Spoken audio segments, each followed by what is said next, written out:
Fidèle Anatole, bonjour. Où vous situez finalement? Je suis comédien à la base. Il faut me retrouver à ma base parce que on dit souvent qu'un arbre ne saurait se développer sans sa racine. Ses racines sur du rocher. Donc c'est dans la terre arable du théâtre que je puise tout. Puisque le théâtre est un genre très polyvalent. Dans le théâtre, on a de l'humour, dans le théâtre, on a de la chanson, dans le théâtre, on a de la percussion, on a la danse. Et c'est d'ailleurs pour ça que je rends hommage souvent à mes aînés qui m'ont induit dans ce registre de polyvalence, tel que Yancy Etieno, Kodjo Kondjome qu'on connaît, qu'on ne présente plus, tel que Odio Pierre, paix à son âme, qui est mon professeur encadreur au CGI Boycon.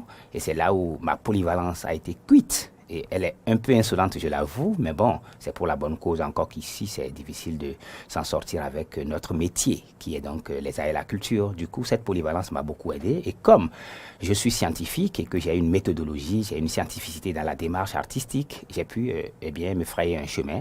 Donc, je me présente comme étant beaucoup plus comédien. Et après, un artiste polyvalent. Ouais, et après, les formations en Europe ont permis à ce que je sois. Donc j'ai bien fait de poser la question. Et bien fait. Oui, parce que j'ai souvent du mal à situer le personnage. Je crois que c'est quand même positif hein, que d'avoir ce mal. Ce mal, il est positif, il est se réclame comédien, féru de théâtre à la base, certes, mais ne rate aucune occasion pour perturber les autres dans leur registre. Voilà. Évidemment, ce n'est pas les perturber, les accompagner. Si je dois prendre l'exemple de la chanson et disons, de mon incursion dans la musique live, par exemple, c'était beaucoup plus parce que je remarquais qu'il y a moins de live et qu'en plus, il suffit seulement d'essayer de mettre des rayons, des colorés, des satins à deux danseurs et ils sont derrière et puis le spectacle est terminé. Et là, j'ai essayé de mettre de la révolution. Fidèle Anatole, revenons à notre menu du jour. Oui. À Sansard, évidemment. Nous sommes déjà dans Sansard. Du coup, nous allons parler d'humour, qui est un genre de l'oralité aussi. C'est une forme courte, souvent. Il est vrai qu'on a des one-man shows qui peuvent durer très longtemps, mais sinon, globalement, c'est très court. Et nous avons aussi, disons, des formes assez loufoques, des formes assez brouillonnes ou comme ça. Il y a le bouffon, il y a un tas de sous-groupes dans l'humour. Sinon, en vérité, l'humour, basiquement, il s'agit d'une forme d'inversion. Donc, il y a des faits de société que nous connaissons banalement, qui sont inversés.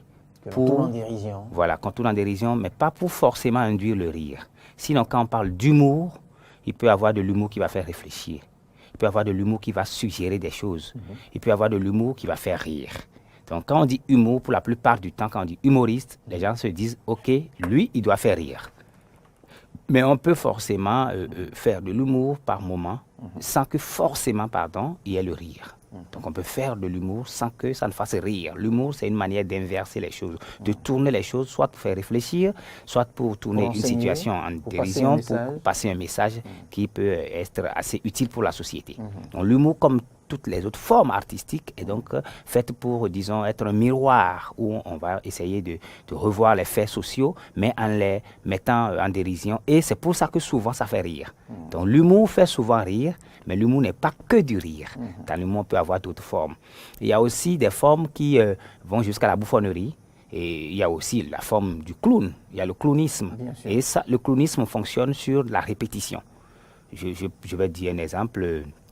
Il vient, il veut, disons, nettoyer la douche et il a, disons les instruments pour nettoyer, comment vous appelez ça? Les ustensiles de cuisine, peut-être. Pas les ustensiles, je prends par exemple la brosse pour nettoyer. Non, ça c'est normalement ce qu'il faut pour nettoyer une douche. Mais voilà, il prend la brosse, maintenant il a un récipient dans lequel il y a de l'eau, mais c'est plutôt le récipient est tout petit.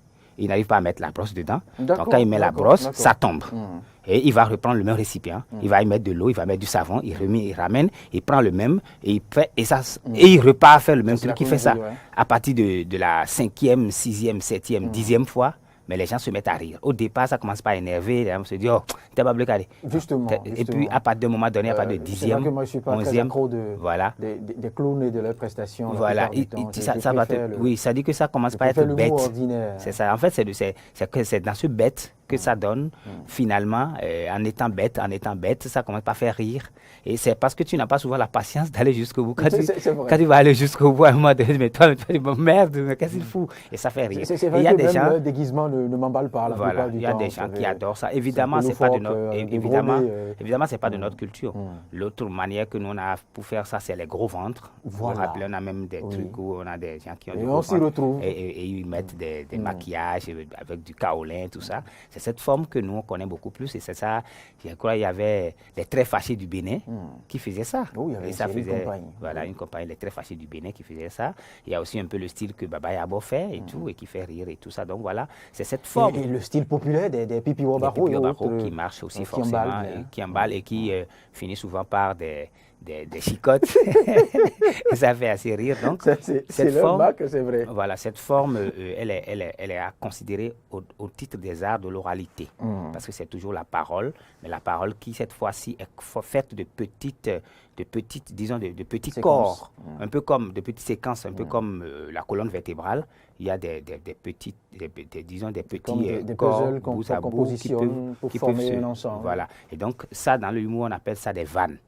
Donc, vous faites en sorte que, à intervalles réguliers de temps, des vannes viennent pour pouvoir faire soulever le public et le faire rire ou le faire applaudir, etc. Parce qu'on peut être en train de réfléchir et applaudir. Et on peut rire et en même temps applaudir. Mais toujours est-il qu'il faut avoir des vannes. Il faudrait qu'il y ait des petites séquences qui donnent du rebondissement et qui puissent permettre à ce que le spectacle se tienne. Et puis, c'est ça la spécialité des Ivoiriens qui font le one-man show, le stand-up et tout, et que beaucoup de Béninois copient aujourd'hui. Et ce qui est intéressant de dire aussi, c'est que nous sommes dans une nation qui a ses réalités culturelles, qui a ses formes d'humour. Et quand je vais souvent, on me sollicite pour donner des formations, des masterclass en termes d'humour, et je le dis souvent à nos acteurs ou à nos humoristes, à nos comédiens béninois, il faut faire des recherches, parce qu'en tout, il faut connaître l'histoire, pour connaître les formes humoristiques qui fonctionnent au Bénin. Nous avons eu Écho de la Capitale, qui a eu du succès. Elle fonctionne sur une forme d'humour. C'est une très bonne thématique, hein. Les formes humoristiques qui fonctionnent au Bénin. C'est très important. Parce qu'il y a une autre forme qui est le stand-up, qui ressemble qui est à l'ivoirienne. Parce que la Côte d'Ivoire, il fonctionne sur le cousinage à plaisanterie, qui est culturel. Du coup, ça fonctionne.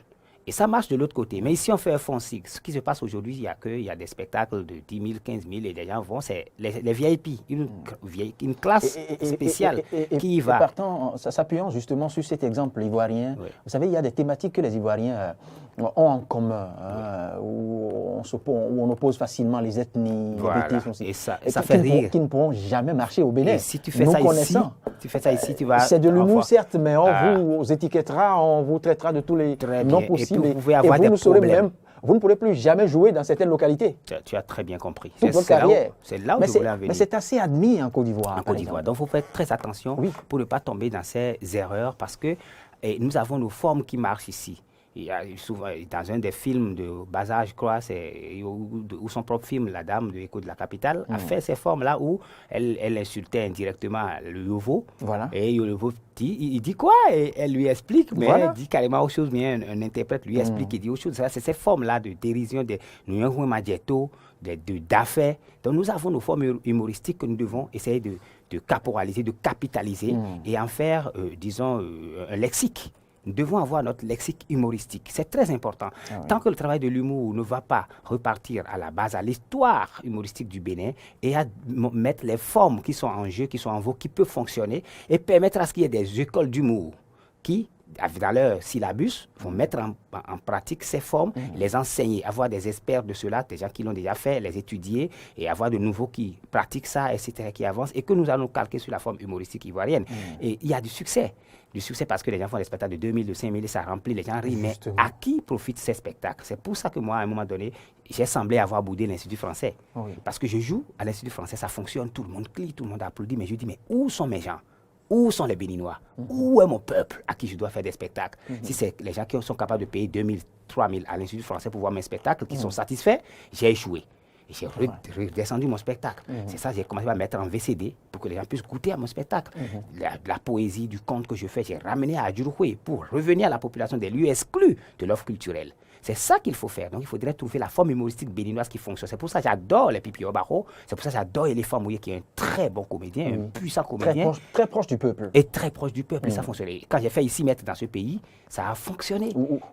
Les quelques petits détails qu'on peut se permettre, se risquer de reprocher à ces aînés, à ces doyens, c'est peut-être d'édulcorer, leur demander d'édulcorer un peu les violences, les noms de violence, les insultes. Non, mais ça peut passer. Ça s'appelle approche publique de provocation. Il ne faut pas trop nous taxer. Nous faisons trop. Si vous pouvez aller dans les coulisses de la création artistique et de humoristique, vous allez comprendre que c'est difficile. Et quand tu finis de créer, tu viens sur la scène, c'est le trac, c'est le tour de mémoire, c'est l'impulsion que un membre du public a sur toi, c'est ton épouse, c'est plein de trucs. Nous avons trop de problèmes. Donc par moment, il faut permettre ça et mettre ça plutôt au niveau du public qui est paisible et qui regarde. Il faut que le public soit tolérant. C'est vrai, soyez tolérant envers nous parce que le monsieur, il joue, il dit « Anoyome ». Mais ne prends ça pas comme voilà. Mais vois après. C'est l'autre volet que je voulais évoquer. Oui, voilà. Il y a Dragomi, dont je suis un véritable admirateur, mais qui ne fait pas deux phrases sans insulter. C'est dommage. Par exemple, vous voyez. C'est de l'exagération. Et ça peut se corriger. Vous savez, il y a des insultes, je dirais, en griffe médioratives. Quand on prend Marceline Nabor, la mémé Marceline Nabor. Elle va t'insulter de manière philosophique. Justement. Ouais. Et ça vous emballe. Oui, c'est vrai.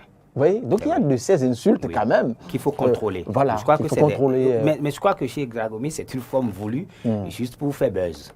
Parce que quand tu vois, ça c'est de l'accumulation, et quand ça s'accumule comme ça fait rire certains, ça fait le buzz, et puis des gens même utilisent ça comme des mots de passe et tout, mais voilà. Quand c'est insultant, c'est pas bien. Quand on remonte à Baba Yabo insulte aussi. Et avant de t'insulter les autres, il commence par s'insulter.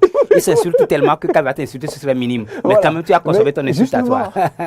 Donc c'est ça l'humour. En vérité, je demande quand même au public, malgré ce que tu as dit qui est vrai, de nous d'être tolérants parce qu'il y a trop de problèmes qu'on subit sur la scène, trop de pression. Et il faut prendre ça comme de la provocation. Et la provocation, c'est quoi? On te le fait exprès pour que dans ça, tu puisses savoir ce qu'il ne faut pas faire. Quand on boit et qu'on joue sur scène, par exemple, on ne prend pas de l'alcool. On fait semblant d'être sous l'art et puis on joue ça. Et après, c'est à toi de dire, OK, après de ce moment-là, il a tué sa femme sans le vouloir. Et après, quand il a quitté l'alcool, le poids de l'alcool, il s'en est rendu compte, il a regretté.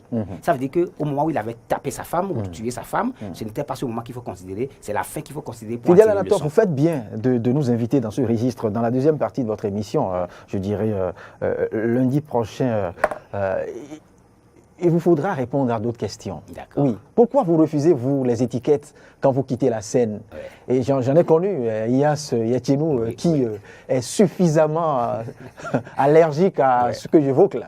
Évidemment. Qui s'oppose à ce qu'on l'appelle même par le nom de scène. Je crois qu'on va en parle. On va en revenir lundi.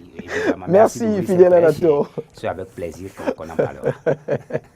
Merci, Fidèle Anator. C'était de l'humour qu'il a été question. Et on y revient encore parce qu'on ne lui a pas posé toutes les questions encore par rapport à l'humour, type d'humour et les gens humoristiques admis ici et ailleurs. Vous l'avez évoqué, mais on y revient dans moins d'une semaine encore pour continuer à célébrer les arts et dans tout leur sens, bien évidemment. C'était Sansar.